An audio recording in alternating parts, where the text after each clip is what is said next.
Posso dar-lhe, senhora? Pode, meu querido. Eu queria, por favor, Marcelo, que você se apresentasse, né? Falasse. Eu sei que você vai falar do seu trabalho e tudo. Exatamente. Então, o pessoal conhecer, que não é todo mundo que tem, talvez, o prazer de conhecer o ambulatório e tudo, mas um pouquinho antes, se você pincelar aí um pouquinho sobre o ambulatório guarda-chuva. Quem é aqui do Ceará sabe, porque eu sempre estou falando que a gente se inspirou nessa coisa linda para começar o nosso trabalho aqui. Então, muito obrigada, é um prazer ter você aqui com a gente, tá, Marcelo? Obrigada. Bom, então tá bem, eu sou o Marcelo, eu coordeno o ambulatório guarda-chuva, vou falar um pouco dele na apresentação. Eu coordeno o núcleo de cuidados paliativos da oncologia pediátrica aqui de Blumenau, que é um serviço de cuidado paliativo integrado ao serviço de oncologia, desde 2013. E coordeno o ambulatório desde que ele começou também em 2014. Eu fiz pediatria, fiz oncologia pediátrica, fiz complementação em cuidados paliativos, depois fiz uma pós em cuidado paliativo geral. E estou nessa agora, vai fazer ano que vem 15 anos, eu acho, de atuação profissional, né, em cuidado paliativo especificamente, de formado. Infelizmente já faz mais. Muito que bem. Então, esse é um artigo que a gente publicou na revista latino-americana de cuidados paliativos, agora no passado.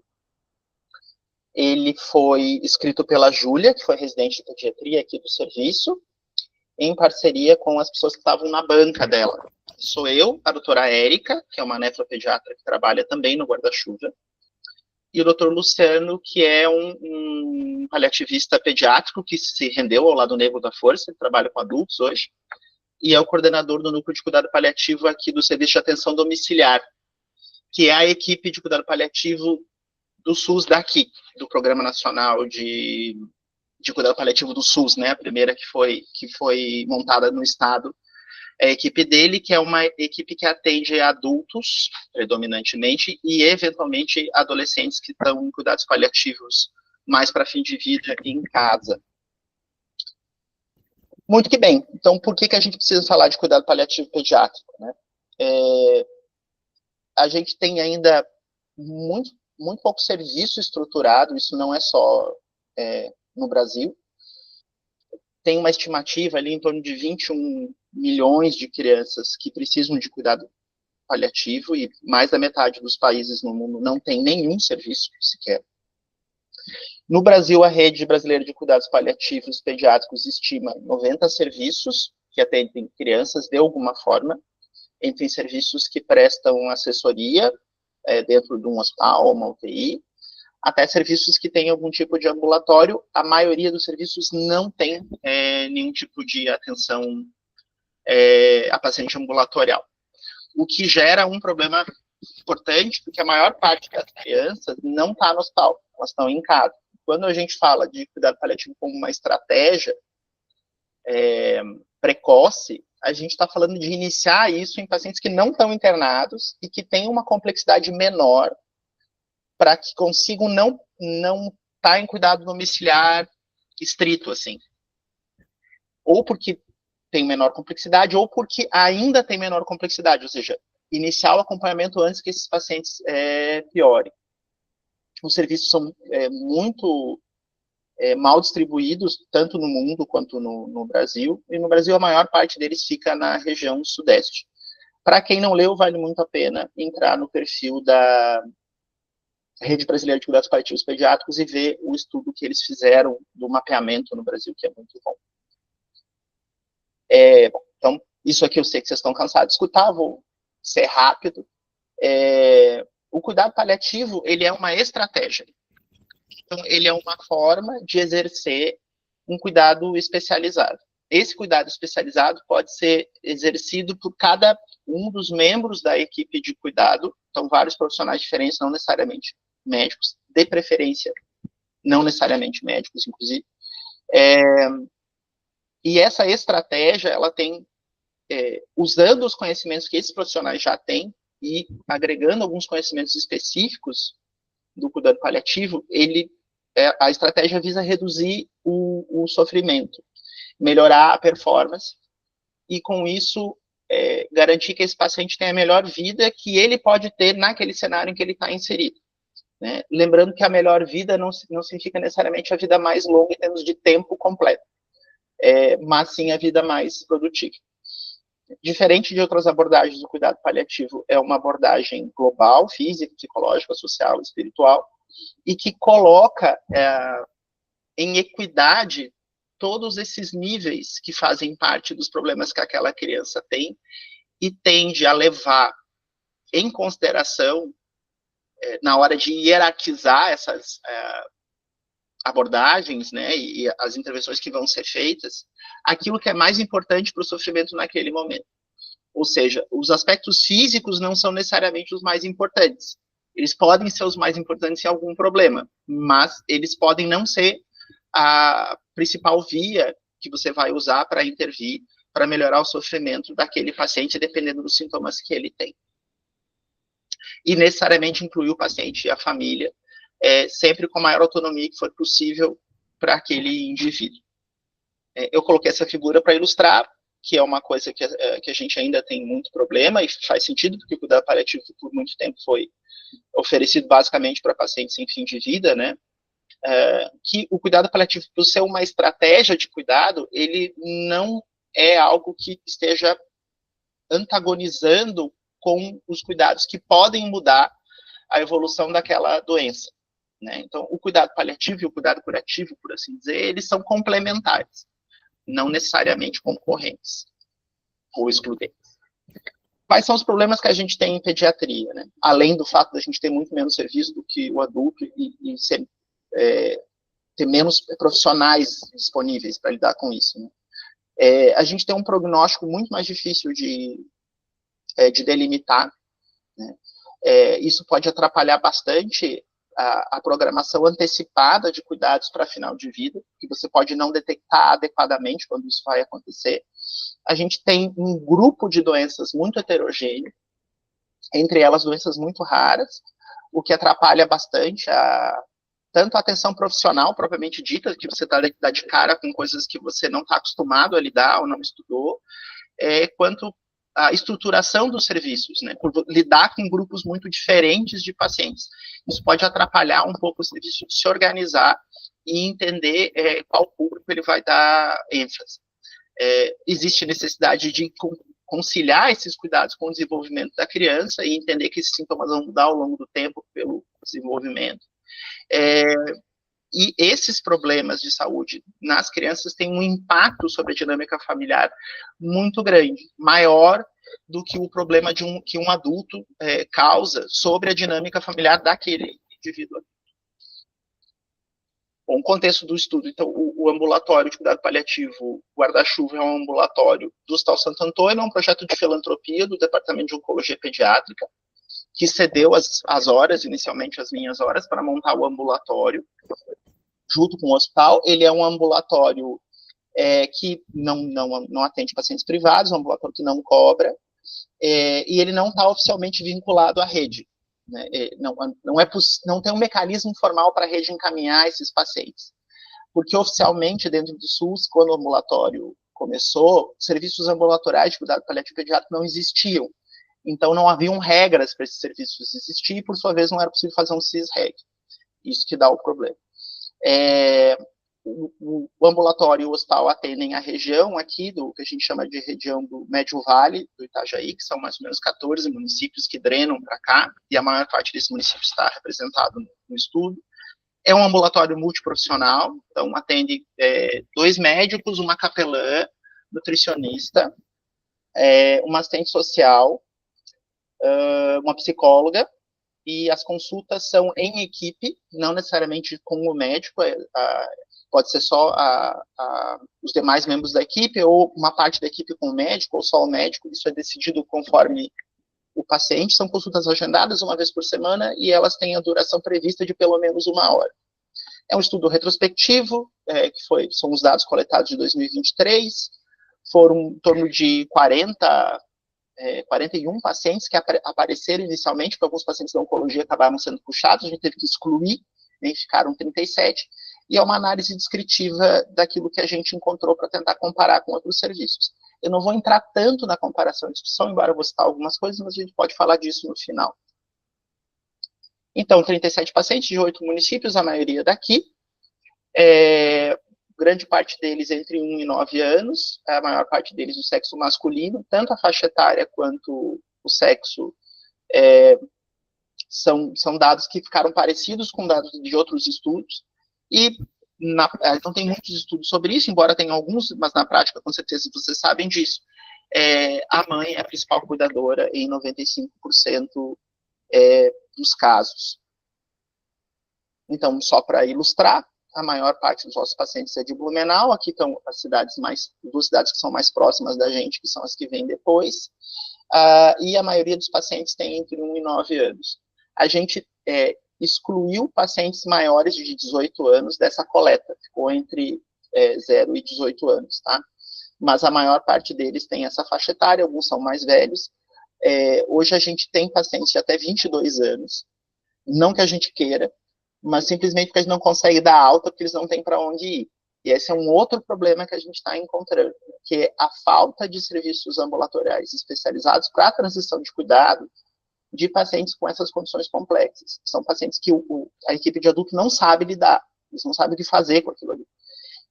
E a gente acaba não conseguindo passar eles adiante, e, enfim, isso é um problema para manter o ambulatório aberto, porque os pacientes entram e eles não vão saindo. Como vocês vão perceber no decorrer, a gente não tem tantos óbitos assim no serviço ambulatorial. Os principais diagnósticos são síndromes genéticas e malformações congênitas, em torno de 40% do total, e seguido de pacientes com alguma forma de paralisia cerebral. Esses dados são bem parecidos com o que a gente vê em outros estudos também. A maioria dos pacientes que a gente acompanha se enquadra, né, em condição crônica complexa, são pacientes de alta dependência, e eles exigem um segmento prolongado, são pacientes que complicam bastante. E a gente tem, embora a gente tenha conseguido, né, ter 80% dos pacientes com condição crônica complexa, mesmo dentro desse grupo, a gente tem pacientes que não precisariam da estrutura que a gente tem aqui. Eles poderiam ser acompanhados numa unidade de saúde. Qual que é o problema? O problema é que, como o cuidado paliativo, como estratégia muito recente, a gente tem muito poucos profissionais com treinamento para fazer isso, incluindo profissionais com treinamento básico. Então, a gente é obrigado a manter alguns pacientes que têm um nível de complexidade um pouco menor, porque eles não têm para onde ir.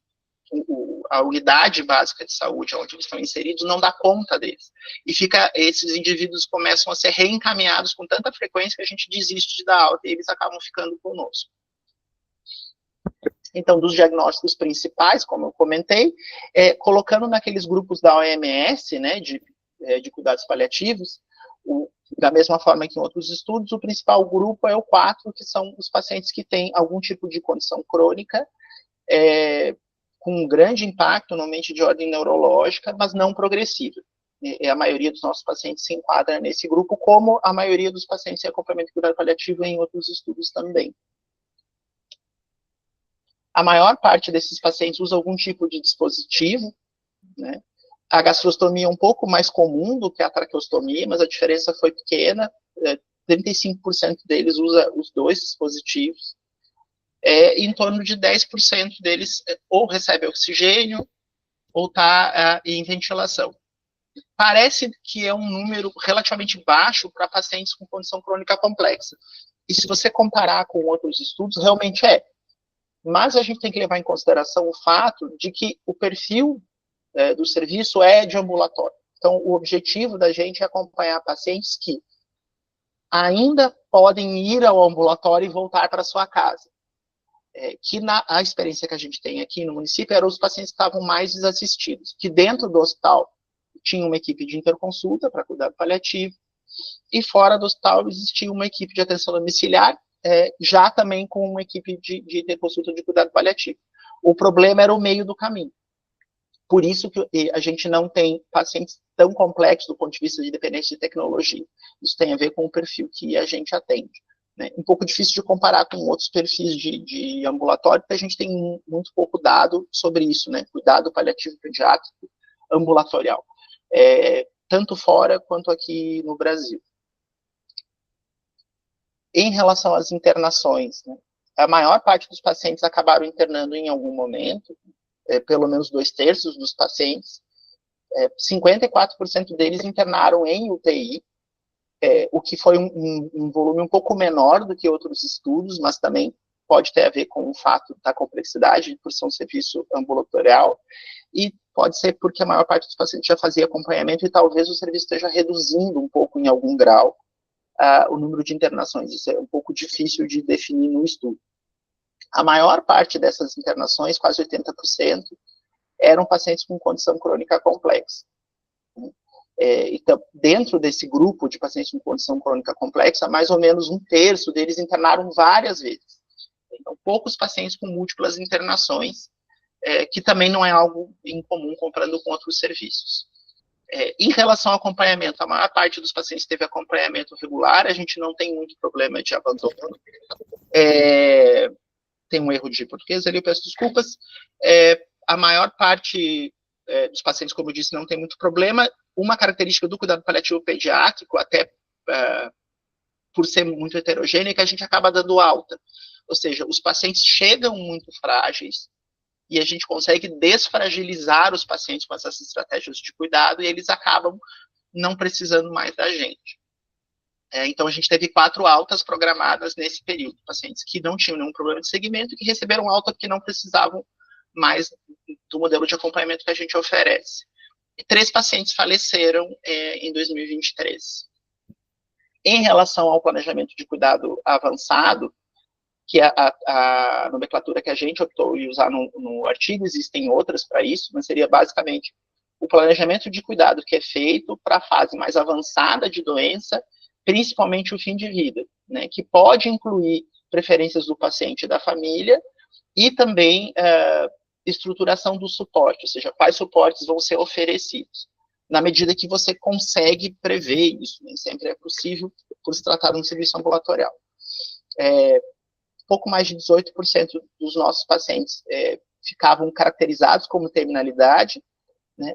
Entendam por terminalidade aqui pacientes que têm uma condição ruim de saúde, que devem falecer dessa doença, né, na qual eles estão vivenciando, independente do que a gente faça. Isso não tem necessariamente a ver com o tempo. Tá? Ou seja, se eu digo que um paciente está em terminalidade, eu não estou dizendo que ele vai morrer nos próximos meses. Estou dizendo que ele vai morrer do que ele tem, independente do que eu faço. Então, a gente está lidando com um grupo heterogêneo de pacientes que pode falecer nos próximos meses ou anos, ou dias, dependendo da condição que a gente está vendo. E o termo, né, terminalidade, não se refere a esse tempo, dias, anos ou meses. Ele se refere à condição. Apenas 21% de todos os pacientes que a gente acompanhou tiveram discussões assim com a família. Significa que os demais não tiveram discussões? Não. Significa que essas discussões não foram descritas em prontuário de nenhuma forma. Então, talvez tenham tido, mas teve erros de preenchimento por parte da equipe, ou elas não ocorreram, a gente não tem como saber.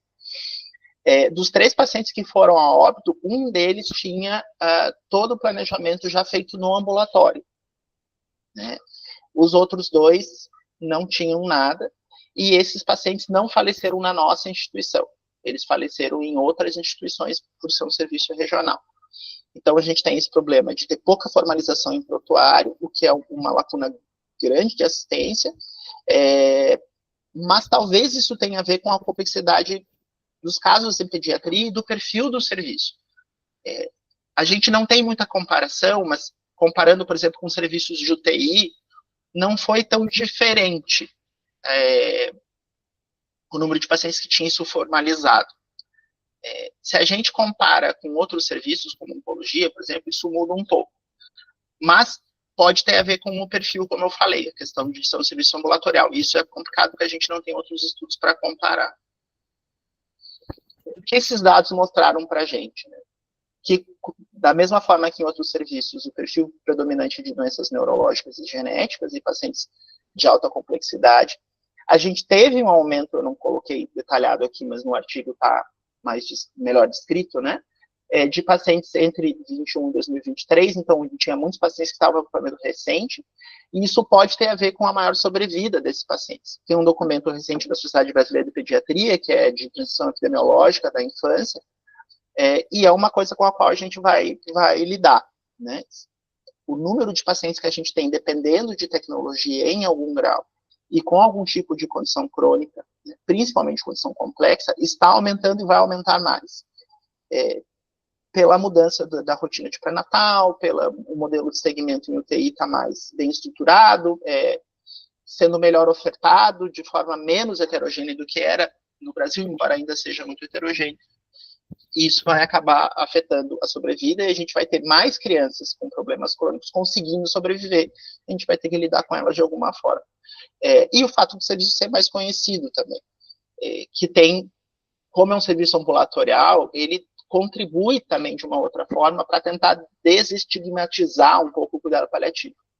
A maior parte das famílias não chega para a gente triste que está no serviço de cuidado paliativo, elas chegam felizes, porque elas conversaram com outras famílias antes, né, essas mães todas se conversam, elas acabaram entrando no Instagram do serviço e vendo alguma coisa, e elas entendem o serviço como algo não tão ligado ao fim de vida. E outra coisa que a gente percebe na prática também é que o termo cuidado paliativo, da forma que a gente entende, né, ainda, infelizmente, como cuidado de fim de vida, ele não tem necessariamente a mesma penetrância na população geral. Então, a gente recebe muitos pais que eles não sabem o que é cuidado paliativo, eles nunca leram sobre cuidado paliativo, e eles não têm impressão nenhuma de cuidado paliativo, positivo ou negativo, sabe? É simplesmente mais uma outra especialidade, como, sei lá, um endócrino, e daí encaminhar o filho deles, como encaminhar o filho deles para outras 300 coisas, e eles estão ali naquela consulta também. Eles não têm nenhum tipo de expectativa, assim. E a gente vai construindo essa imagem ao longo do tempo, e isso facilita também para a gente difundir o que a gente quer que as pessoas entendam de cuidado paliativo, que é uma estratégia de controle de sofrimento, não necessariamente um cuidado para a gente morrendo, né? A gente quer fazer cuidado paliativo para a gente vivendo. Embora os pacientes em fim de vida certamente precisem da gente e façam parte do nosso trabalho, eles não são um público exclusivo. A gente teve, então, poucas discussões para plano avançado de cuidado e de fim de vida, e poucas formalizações em prontuário, que pode ter a ver com o perfil, mas pode ser algo que a gente tem que melhorar, certamente em algum grau. Tem uma grande sobrecarga familiar, predominantemente materna, então a maioria do cuidado é exercido por mães, né? Desse grupo ali de 95% que são mães, só 1/3 consegue dividir com alguma outra pessoa, e pelo menos 1/3 dessas mães trouxeram a queixa de esgotamento na consulta em algum momento, né? Geralmente em várias consultas diferentes. E é isso, pessoal. Então, vamos lá agora para conversar. Olha, viu? 25 minutos, Sinara. Ah, ele tá de parabéns. Para quem não sabe, a Sinara é amplamente conhecida por roubar tempo de outros palestrantes em todos os eventos de cuidado paliativo deste país. Que conversa, você? Principalmente deste palestrante que vos fala, que está com ela em outra mesa agora no próximo mês. Eu pedi formalmente na reunião, não me ponham depois de Sinara. O que fizeram? Botaram depois de Sinara. Ela fez de propósito. Marcelo, eu tenho certeza. Marcelo, pelo amor de Deus, está sendo gravado, pelo amor de Deus. Para registrar para a posteridade. Prossiga, Sinara. Maravilhoso. Tem pergunta aqui para você, Charles. Pergunta. Como funciona a rotatividade desses pacientes? Já que a demanda é grande e alta, às vezes fica difícil, pelo suporte quase inexistente, principalmente em adultos. Tem baixa rotatividade, tá? O que acontece na maior parte dos anos é o que aconteceu no estudo. Você tem ali 5, 6 pacientes que são desligados ou porque eles faleceram, ou porque eles receberam alta, né, por não precisar do suporte e tal. A gente está tendo agora um pouco de mudança de perfil, mas não tem isso registrado em estudo, né, que é as populações migratórias. Né? Como está tendo uma expansão econômica dessa região, a gente tem famílias que vêm de fora para cá, e algumas acabam não conseguindo ficar porque não dá certo. Né? Elas acabam não conseguindo emprego, não funciona da forma que elas gostariam, Então a gente recebe essas crianças e depois acaba dando alta porque as famílias mudam. Mas a rotatividade é baixa e a gente tem fila de espera para casos novos e a gente acaba encaixando pacientes novos que são graves, né? Por exemplo, a gente teve agora 2 semanas uma menina com uma síndrome de Dravet, um pouco mais de 2 semanas, um mês já, que teve uma internação prolongada, e assim, é aqueles pacientes que a pessoa te encaminha e fala, tipo, tem agenda? Não. Mas vocês vão atender, a gente vai, porque não tem como não atender. Então a gente vai atender. Daí a gente olha lá o dia que são 4 pacientes por semana em um encaixe. Né? A gente pega o primeiro dia que não tem um encaixe e taca a guria lá de primeira consulta e reza. Sim. Porque são consultas longas, né? E daí você faz esses encaixes que viram uma bagunça. Mas é isso, é o que temos. Aí eu ia até te perguntar, Marcelo, porque uma coisa que a gente segue muito o modelo de vocês, né? Eu lembro que eu te falei que a gente pegou a ferramenta de vocês, adaptou para a nossa, mas um modelo de atender em equipe, a gente até não separa, a gente atende quase como uma conferência, atendemos. A gente faz isso às vezes também. A gente não conseguiu e temos mantido assim, vez ou outra a gente discute se em algum momento, porque a gente é bem mais novo, bebê do que vocês, né? Se em algum momento a gente vai desmembrar o atendimento, mas ainda atendemos todos juntos, né? Mas eu, às vezes, ainda me questiono, e aí eu queria saber como é que vocês fazem. O tempo de retorno ainda não está formalizado, sabe? Assim, esse aqui eu vou deixar para voltar. Tem uns que eu percebo, aí eu deixo para cada categoria, né? Esse aqui tem muito sofrimento psicológico. O psicólogo, ele que define, não, vamos, esse aqui vem semana que vem, esse daqui vem daqui um mês. Não, esse aqui é mais médico. E quase nunca é meu. Quase nunca é nosso. Né? Então, quando é mais físico, aí bota daqui 3 meses, bota daqui 6 meses, vira quase uma puericultura, menino, né? Vamos assim, espaça. Quando é construção de plano, que o paciente está muito estável, que a gente está sem internação, começa a espaçar também, né? Então, assim, para conseguir pôr os novos, mas a gente não desenhou um fluxo. Aí queria te perguntar isso. Vocês têm algo mais formalizado, assim, de estratégia, porque talvez isso ajudasse nessa coisa que só cresce? A gente não conseguiu achar uma estratégia que funcionasse, talvez por ser mais heterogêneo o grupo, né? Sim. A gente prefere atender em conferência, a gente acabou sendo obrigado a segmentar em alguns momentos pelo excesso de demanda. Tá. A gente usa a mesma estratégia que vocês, de tentar entender do ponto de vista do profissional que naquele momento está fazendo a principal intervenção, o que ele precisa. Estou procurando meu cachorro aqui, está enchendo a paciência. Vem, Safena Parva, dê oi para as pessoas. Safena Parva de Orleans e Bragança, primeiro do seu nome. Safena, lindo. Sim, já vai lá, aqui.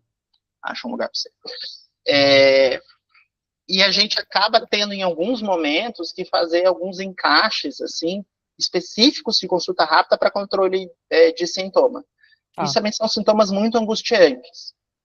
Então, se o paciente está, por exemplo, vomitando muito, tendo dor, tendo alterações de comportamento que levam a uma privação de sono enorme dos cuidadores, a gente acaba vendo esse paciente toda semana em blocos de 3 semanas para consultas rápidas para ajuste de medicação, por exemplo. Então, foi lá, botou um antipsicótico, volta semana que vem para dizer se está dormindo. Dormiu demais, abaixa a dose, volta semana que vem para dizer se deu certo. Aí, pronto, volta daqui a 1 mês, volta daqui a 2 meses. Mas a gente não conseguiu encontrar uma ferramenta que pudesse estratificar, que permitisse a gente prever. Se eu tenho tantos pacientes nessa forma, eu vou conseguir dar alta por tanto tempo. Isso a gente nunca conseguiu. Não teve. A gente acabou também, a gente tem um Palizap, que a gente chama assim, né, que é um WhatsAppzinho que ajuda a ficar um canal de comunicação, de alguma forma. Então, tem alguns que a gente espaça, mas a gente deixa esse canal, como ele porque é o estado todo, né, pra gente. A gente, na verdade, tem mais fora de Fortaleza do que Fortaleza, né. Então, a gente sempre deixa esse canal assim, olha, qualquer outra demanda, sinaliza que aí a gente puxa de volta. Aí também foi uma forma de dar um pouco de segurança para, tipo assim, não, vou espaçar 6 meses. E aí, se você entender que surgiu algo, você sinaliza e a gente puxa, porque de fato, às vezes até as 4 consultas a gente não estava conseguindo dar conta, porque se eu fosse pensar que é 1 hora, mas aí passa o horário de todo mundo. Sim. Né? Não dá, né? E aí a gente não consegue fazer o fechamento no final.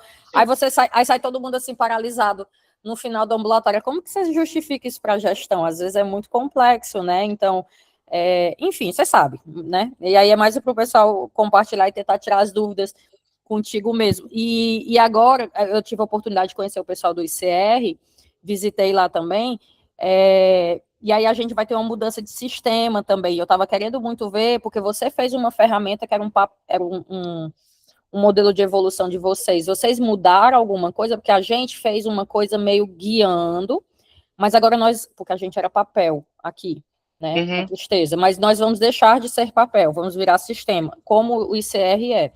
E aí nós não vamos conseguir mais ter, então, na verdade, vai ser um modelo de evolução padrão. Hoje, vocês estão ainda com a ferramenta que vocês tinham montado para guiar, vocês estão usando um norte externo e evolui guiando com essa ferramenta externa? Como é que está a evolução de vocês? A gente segue com a mesma ferramenta.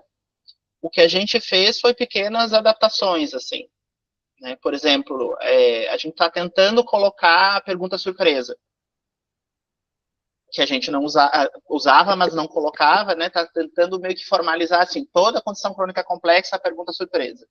Tá. Todo paciente que a pergunta surpresa foi positiva, fica um lembrete para que, assim, esse paciente precisa discutir terminalidade em algum momento, para ver se a gente consegue melhorar o número que a gente encontrou no estudo, entendeu? Sim. E é isso. A gente está... eu acho que foi a principal mudança. O resto é a mesma ferramenta. Da pergunta surpresa, não sei se você quer explicar, se a galera sabe, se já falaram dela em algum momento. A gente já vem estudando, né? Você quer trazer? Como é que você tem feito? Não, mas é a mesma, vem da ONCA, o mesmo rolê. Sim. Né? Você acha que se o paciente morrer, você vai tomar um susto? Não. Então, você tem que conversar sobre isso com a família e tentar definir em algum grau. E a gente também mudou um pouco, conversou sobre isso, de mudar um pouco, por ser um serviço ambulatorial, né, a expectativa do que a gente vai conseguir planejar. Perfeito. Hoje, o que a gente quer é tornar a conversa, no final da vida, sobre o suporte, possível. Perfeito. Porque a gente entende que definir qual suporte vai ser adequado para aquele indivíduo talvez não seja uma expectativa realista em um ambulatório que trabalha com esse perfil. Eu não posso dizer que esse paciente não tem benefício de ser entubado com frequência. Muitas vezes eu simplesmente não sei. Então, eu preciso criar ferramentas para que no momento que ele for candidato à intubação e aquele colega perceber que vai dar errado, aquela família seja capaz de conversar sobre isso. Perfeito. E esse tem sido o foco. Perfeito. Eu acho que é botar na mesa o assunto, né? Que nunca... Aí nós sermos a equipe que amadurece esse assunto. O que tem sido uma chave é que a Patrícia, que está aqui, ela foi nossa residente de pediatria, que agora é nossa de medicina paliativa, que trouxe os dados da comissão. Os dados da comissão, Marcelo, foi assim, puxou para o lactente, assim, um lactente mais ali 2 anos, mais ou menos isso. Quando você vai para o ambulatório, a gente ainda não juntou os dados, mas é o adolescente. Aí, Marcelo, a gente tem cada conversa que você fica assim, poxa, a autonomia desse paciente, sabe? A gente já teve atendimento que o psicólogo fez uma fala ali individualizada dele, e depois entramos com a família, onde ele dizia que ele queria saber sobre as coisas, mas ele não queria falar ainda naquele momento na frente da família, porque trazia o sofrimento para a mãe. Então, assim, coisas que é o ambulatório que permitiu a gente construir. A gente não estava tendo isso no hospital, porque aquele paciente não interna com frequência. Normalmente, quando ele interna, a doença já está mais avançada, e aí a gente perde esse momento de construção antes de uma deterioração maior, né? Então, e é muito paciente da genética, que é exatamente isso que você trouxe ali, né? Muita condição da genética. Então, assim, a gente tem se aproximado muito da genética nesse contexto, né? Então, assim, o ambulatório é muito interessante, e é outro perfil. Nosso paciente, eu até brinco assim, porque eu morria de medo dos meninos que conversavam comigo, mas todos eles conversam comigo, assim, mas é muito legal, é muito bacana, e eu acho que essa parte do plano antecipado, plano avançado, né, de poder permitir que eles entrem, né, e participem, é um aprendizado imenso, que na pediatria tá, eu acho que até como a Viviane colocou aqui, porque a Vivi é nossa fonoaudióloga, e ela coloca, né, que ela trabalha com crianças e idosos, e que às vezes ela vê que a aceitação da paliação dos idosos é mais difícil pelas famílias, né? Eu acho que depende, né? Mas às vezes tem um pouco disso também, né? Porque a gente acha que porque é alguém que já passou pela vida toda, mas perdeu o pai, a mãe, também é sofrimento, né? Então eu acho que é tudo muito que é a equipe, né, que está cuidando, né? Ai, obrigada, Marcelozinho. Acho que é isso. Alguém quer perguntar alguma coisa, pontuar alguma coisa? Agora o Maravilhoso, meu cálice. querido. Interessante que na aula de Sinara, a Sinara está encerrando o horário, hein? Olha aí, bicho falando. É muito chato. A gente vai já se encontrar. Eu vou roubar seu horário de Eu novo. tenho certeza Só que de vai, mão. né? Não tenho dúvida. Eu já estou negociando com o Esther para inverter. Eu te mandei minha nova figurinha, eu tenho que te mandar minha nova figurinha. No tempo de Deus ou no tempo de O Sinara. tempo de Sinara é um clássico. Pois, querido, obrigada, viu? Obrigada, gente. Feliz dia de aniversário de Fortaleza e mais uma vez, Marcelo. Obrigada e parabéns pelo seu trabalho, meu querido. Pessoal, o artigo, acho que a Sinara já mandou para vocês. Já mandei para todo mundo. Tem o perfil Vou do mandar de ambulatório, se quiser entrar. Não tem muita coisa porque eu não tenho paciência com o Instagram. A pessoa que tinha paciência não está mais lá, mas ainda assim tem umas coisas bem legais. Vale a pena dar uma olhada. Tem que ficar seguindo. Tá. Tchau, querido. Tchau, gente. Beijo. Até.